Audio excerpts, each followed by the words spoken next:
तो दोस्तों शुरू करते हैं आज की इंफ्रा न्यूज। पहली खबर जो आ रही है वो है मुंबई अहमदाबाद बुलेटिन प्रोजेक्ट से रिलेटेड, जहां पर छठवां open web girder bridge launch कर दिया गया है। तो एमजी कॉन्ट्रैक्टर्स प्राइवेट लिमिटेड के द्वारा ये ब्रिज बनाया गया और यहाँ पर ये ब्रिज जो है ये पैकेज P1B के अंतर्गत दिया गया, जहाँ पर बड़ौदा से लेकर सूरत के बीच का सेक्शन है। वहाँ पर वेस्टर्न रेलवेज और WDFC का एक भाग जाता है, जहाँ पर इस ब्रिज को लॉन्च करना था उसे कर दिया गया है। 12.5 मीटर ऊंचा और 14.3 मीटर चौड़ा ये ब्रिज 2000 टन के वेट वाला, और अभी जो है इसको पूरी तरीके से लॉन्च कर दिया गया है। यहाँ पर वैसे ट्रैफिक और पावर ब्लॉक्स भी लेने पड़े इस लॉन्चिंग के लिए, तो एक बड़ा काम जो है वो हो गया है। अगली खबर दोस्तों जारी हुआ झारखंड से, जहाँ पर जो हेमंत सोरेन गवर्नमेंट है उन्होंने कहा है कि एक इनिशिएटिव वो शुरू करेंगे जिसके अंतर्गत वो 3 साल में 1000 अच्छे स्टार्टअप स्टेट के अंदर शुरू करना चाहते हैं। इसके लिए एक नया पोर्टल भी लॉन्च किया गया है और यहाँ पर जो है अलग अलग स्टार्टअप आइडियाज जो है उसको सबमिट किया जा सकेगा, और जो है झारखंड स्टार्टअप पॉलिसी 2023 के अंतर्गत ये सारे आइडियाज को चेक किया जाएगा और गवर्नमेंट जो है इनको हेल्प करेगी। यहाँ पर स्टार्टअप को सेटअप करना, इकोसिस्टम बनाना, प्रोविजंस को इंप्लीमेंट करने वाला काम पॉलिसी के हिसाब से इस तरीके से स्टार्टअप्स को प्रमोट किया जाएगा। अगली खबर दोस्तों और ये MMRDA या Mumbai metropolitan region development authority से, जिन्होंने दिल्ली मेट्रो कॉर्पोरेशन को जो है साथ में लेने का डिसीजन लिया है to accelerate metro projects in Mumbai. तो दोस्तों यहाँ पर MMRDA की जो टीम है वो चाहते हैं कि अब जो भी मेट्रो प्रोजेक्ट चल रहे हैं वो तेजी से कंप्लीट हो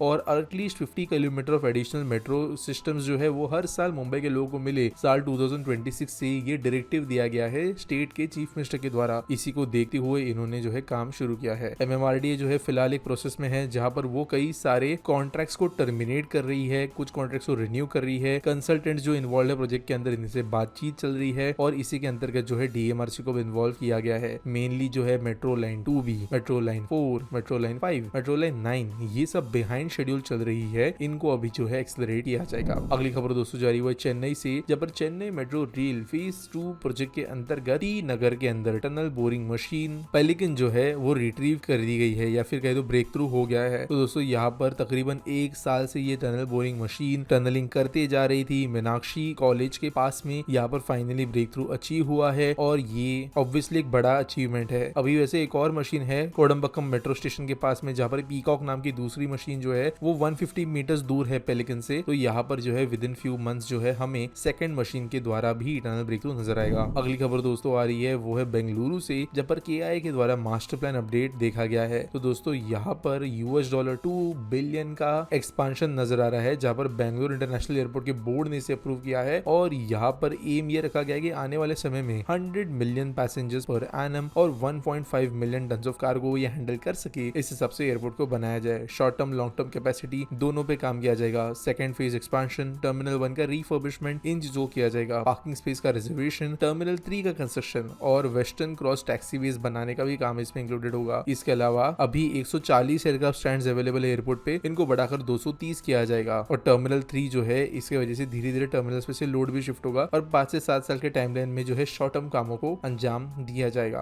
आज के एसपीटी सॉल्व के बारे में बात करिए तो उम्मीद पूछते हैं, did Gujarat fail the race of IT and is there any hope for major IT ecosystem? तो देखो यार, एक बात समझना जरूरी है, हर स्टेट अपनी अपनी तरह से कोशिश करता है, लेकिन हर स्टेट जो है रेस की तरह हर चीज को देखता नहीं है। आज से अगर 30 साल बाद 15 साल बाद कोई एक स्टेट सेमीकंडक्टर कैपिटल बनता है, जैसे गुजरात बनता है या कर्नाटका बनता है या मे बी आसाम बनता है, तो उस समय पर ये नहीं कह सकते कि पंजाब वो रेस हार गया, क्योंकि अगर हम देखें तो पंजाब फिलहाल उस रेस में पार्टिसिपेट कर ही नहीं रहा है। अगर हम IT की बात करें तो जब ये IT बूम देश के अंदर शुरू हुआ था तब ये नेचुरली कई सारे सर्कमस्टेंसेस के चलते बेंगलुरु में शुरू हुआ था। मैं इसके ऊपर भी एक डेडिकेटेड वीडियो बना चुका हूँ बहुत साल पहले, जहाँ पर मैंने बताया था कि कैसे बेंगलुरु IT हब में डेवलप हुआ। IT हब जो है वो कोई पॉलिसी आई, फिर जहाँ कंपनी को जबरदस्ती लाया गया, इस तरीके से नहीं हुआ था, एक बहुत नेचुरल तरीके से वो डेवलप हुआ था। गुजरात उस समय पे रेस में पार्टिसिपेट भी नहीं कर रही थी, तो अभी जो है कहीं ना कहीं पे कैपिटल्स जो है IT के 2-4 शहरों में ही होंगे, बाकी जो है स्पिल ओवर ही होगा रीजनल ऑफिसेस वगैरह टाइप जो गुजरात में बढ़ रहे हैं। गिव सिटी के अंदर कई सारी IT कंपनीज बड़े बड़े जो है वो ऑफिसेस डाल रहे, लेकिन ऑब्वियसली हेडक्वार्टर्स वगैरह डालने नहीं वाली है और हर शहर जो है अपने अपने रेसेस लड़ता है। मुंबई जो है वो फाइनेंस की रेस में जीता, गुजरात जो है वो अभी MSMEs और बिजनेस की रेस में जीत रहा है और इंटरनेशनल फाइनेंस की रेस बहुत अच्छे से जीत रहा है। हैदराबाद जो है वो फार्मा टेक ये रेस के अंदर काफी अच्छे से जा पाया। पुणे जो है, चेन्नई जो है ये ऑटोमोबाइल रेस को जीत पाए। तो और बाकी अगर कई शहर है वो अगर कंपीट ही नहीं कर रहे तो उनको रेस में हारना कहना जो है कहीं ना कहीं गलत होगा, या स्टेट्स को हारना कहना गलत होगा। ये ऐसे कहने होगा कि इंदौर जो है वो ऑटोमोबाइल रेस हार गया, जबकि रेस के अंदर पार्टिसिपेट सिर्फ चेन्नई, पुणे और गुड़गांव कर कर रहा था। उम्मीद करता हूँ आपको सवाल का जवाब मिल गया होगा। आपके पास कोई सवाल है आप कमेंट्स करके मुझे पूछ सकते हो। कोई न्यूज अगर सबमिट करने के लिए है तो उसके लिए भी आपको डिस्क्रिप्शन में लिंक मिल जाएगी। मिलेंगे अगले वीडियो में।